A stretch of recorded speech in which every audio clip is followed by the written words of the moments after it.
In the heart of Paris, far from the sumptuous salons where he once shone, lies a man whose existence was anything but banal. Hidden in the sacristy of the Church of the Immaculate Heart of Mary rests a modest tomb. There isn't even a plaque bearing an inscription, devoid of glory and any trace of his history. And yet, there lies an Infante, a prince of royal blood, a man who defied his time and the weight of his lineage. Luis Fernando de Orléans of Bourbon, first cousin of King Alfonso XIII and grandson of the Spanish Queen Isabel II, was not content with the roles imposed on him by the monarchy. While the Spanish court clung to conventions, he made it his mission to break them one by one, as if they were fragile crystal goblets. He not only lived his truth, but imposed it on the world with scandals, lust, and a freedom that few of his kind would dare claim. He himself proudly and provocatively dubbed himself the King of Faggots, openly defying the prejudices and morality of his time. Luis Fernando did not ask for permission to be who he was. He savored the Belle Époque with the intensity of one who knew that his very presence was a walking scandal. Amidst the most extravagant parties in Paris, the libertine salons, and rumors spreading faster than royal telegrams, his name became synonymous with controversy. He was the Infante that the monarchy tried to forget, but that history insists on remembering, a symbol of excess, a royal ghost buried in the very shadow of the dynasty. Today, his tomb may be modest, but his life was a scandalous spectacle. And it is this story of rebellion and decadence that we will recount, because today you will learn a little more about the life of Luis Fernando de Orléans et Bourbon. Luis Fernando de Orléans et Bourbon was born amid the splendor of Madrid in the year 1888, bearing not only an imposing name, but also the complex intrigues of a dynasty marked by scheming and scandals. His birth was immediately blessed by the crown when his aunt, the Regent Queen Maria Cristina, decreed that the child would enjoy all the prerogatives of an Infante of Spain, announcing, "I hereby decree that the son or daughter my sister, Lady Maria Eulalia Francisca de Assis, bears shall enjoy the prerogatives of an Infante of Spain, and I command that the preeminences, honors, and all other distinctions corresponding to such high hierarchy be granted. But titles and honors do not guarantee happiness, much less stability." From an early age, Luis Fernando was a pawn in his family's power game. His parents, first cousins, formed a couple that should never have been united. His father, Infante Antonio de Orléans, heir to the Duke of Montpensier, was a man of extravagant tastes with little regard for discretion. His mother, the restless and independent Eulalia de Bourbon, never submitted to the bonds of marriage. The marriage was a ticking time bomb, and when it finally exploded in 1900, the scandal reverberated throughout the Spanish court, fueling the gossip salons of all Europe. The young Luis Fernando grew up in an atmosphere of disunion, estranged from his parents, and raised amid the rigidity of royal norms and absolute familial neglect. Sent along with his brother, Alfonso, the beloved Ali, to study with Jesuits in England, he spent his adolescence at Beaumont College, where he received a formal British education that, although it taught him etiquette, never tamed his free spirit. He was intelligent, perceptive, and above all, self-aware. But there was something more, something that whispered through the palace corridors, hidden behind the velvet curtains of the Spanish court. Luis Fernando was not like the other Infantes. From an early age, his true nature became evident. He did not fit into the monarchical mold of masculinity. Nevertheless, until at least 1909, he played the game of appearances, maintaining a respectable image and even becoming one of the highlights at the wedding of his cousin, Alfonso XIII, with the British Victoria Eugenia de Battenberg.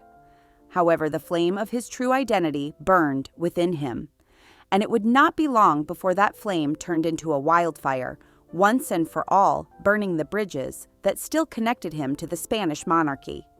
From a young age, Luis Fernando already let his homosexuality show, something that unsettled many in the Spanish monarchy, especially his mother, Infanta Eulalia, who could never accept it. But if there was anyone without the moral authority to judge him, it was she. Known as the rebellious Infanta, Eulalia scandalized the monarchy by becoming the first woman in the Spanish royal family to request a divorce. Always preoccupied with her travels and numerous lovers, she devoted more time to pleasure than to Luis Fernando and his brother, who grew up in the absence of their mother. Still, she did not hesitate to condemn Luis Fernando for his libertine life, as if she did not harbor within herself the same thirst for transgression. The contempt of his mother and the hypocrisy of the Spanish court were the final push that led the Infante to leave everything behind and settle in Paris, the city where no one would dictate how he should live. When the 20th century opened up to the world, Paris was at its zenith. The Belle Époque, that golden era between the late 19th century and the First World War, transformed the city into the capital of art, luxury, and unbridled pleasure. The traumas of past conflicts were left behind, and both the aristocracy and the wealthy bourgeoisie surrendered to life without fear of judgment. It was a time when nothing shocked anyone except Luis Fernando de Orléans and Bourbon. The Spanish Infante, then a rich and carefree young man, found in the effervescent Parisian scene the perfect stage for his extravagant existence. While many squandered fortunes in opera houses and Montmartre cabarets, Luis Fernando elevated the concept of excess to a whole new level. He sold the properties he had inherited, spent obscene sums on endless parties, and engaged in private orgies with the decadent aristocracy and the bohemian artists of the city. Yet he was not merely a consummate hedonist, he was a walking spectacle, and he knew it. Quickly, he realized he could turn his presence into a lucrative business. If the wealthy of Paris craved scandal, he delivered it. He began charging for his appearances at parties, with hosts vying for his presence as if it were a trophy. Having Luis Fernando among the guests guaranteed an unforgettable night, marked by excesses and stories that would circulate throughout the city by the next morning. He became one of the first professional socialites, an influencer who monetized his own legend. Luis Fernando's name was becoming synonymous with eccentricity. One evening, the ballrooms of Paris witnessed a triumphant entrance unlike any other. Luis Fernando arrived at a masquerade ball painted entirely in blue, wearing a huge turban, half naked, riding an elephant, and surrounded by a retinue of young ephebes. The guests, accustomed to all manner of extravagance, watched the scene in awe.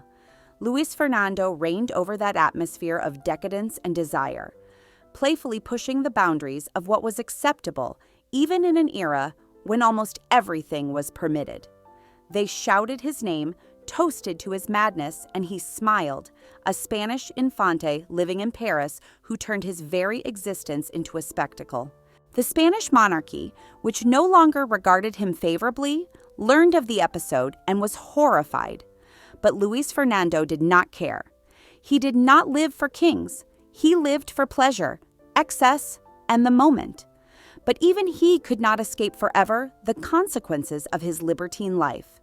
And as with every star that burns too brightly, his downfall was written between the lines. The episode that marked the beginning of his ruin took place in Cannes, on a party night fueled by alcohol, drugs, and lust.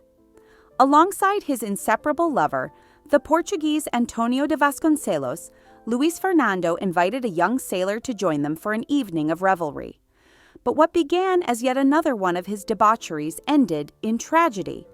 The sailor was found dead the following morning. The rumors were relentless.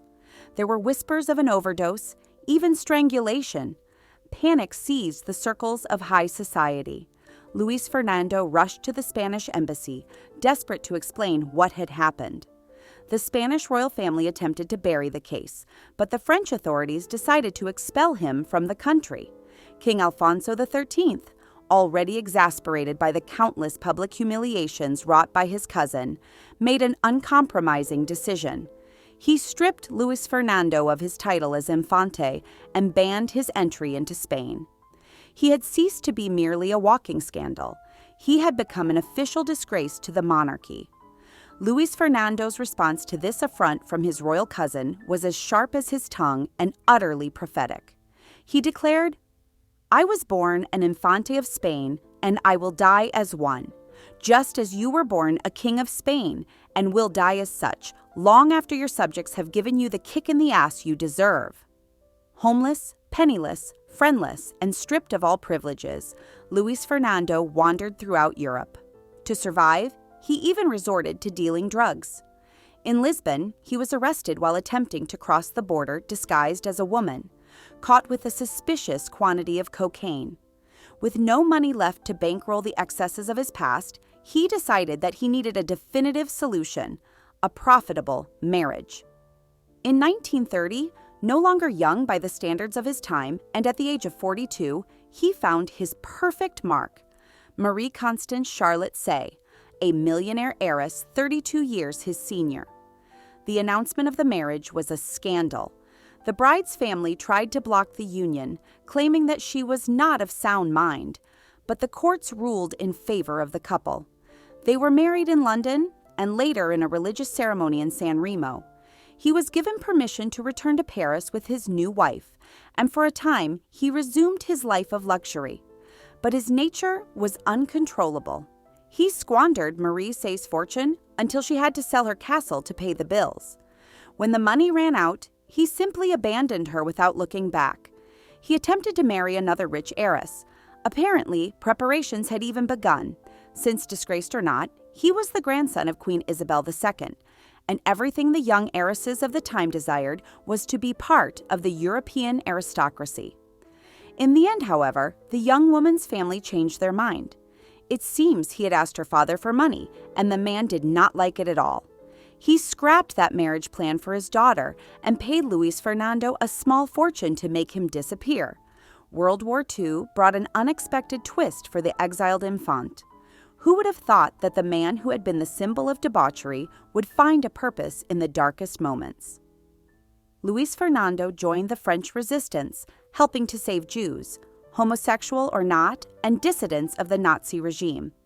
It is said that when Hitler forced the Jews to wear the yellow star, he himself roamed the streets of Berlin with a patch sewn onto his coat defying the Nazis. But even his courage couldn't restore his reputation.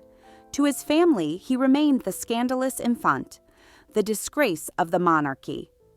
In 1945, already ill and penniless, Luis Fernando had to undergo a brutal surgery, a castration to remove testicular cancer.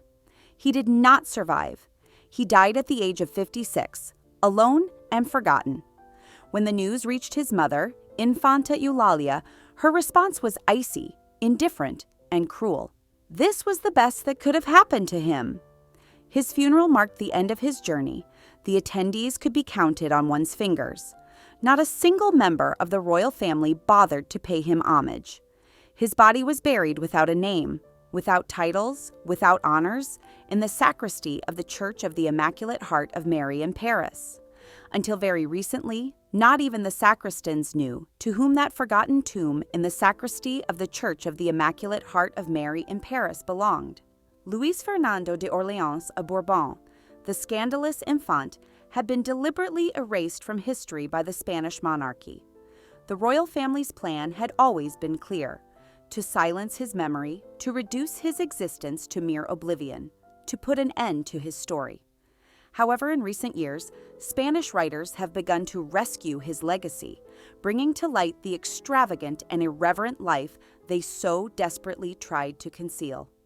Works such as Luis Fernando, El Hijo de Eulalia, the son of Eulalia, or El Rey de los Maricas, the king of faggots, reveal the character in all his complexity, a man who defied conventions, lived without fear, and paid the price for living the life he wanted. Today, his figure reemerges, no longer as a scandal to be swept under the rug, but as a reflection of an era and of someone who defied the norms of his time, living his way despite the consequences.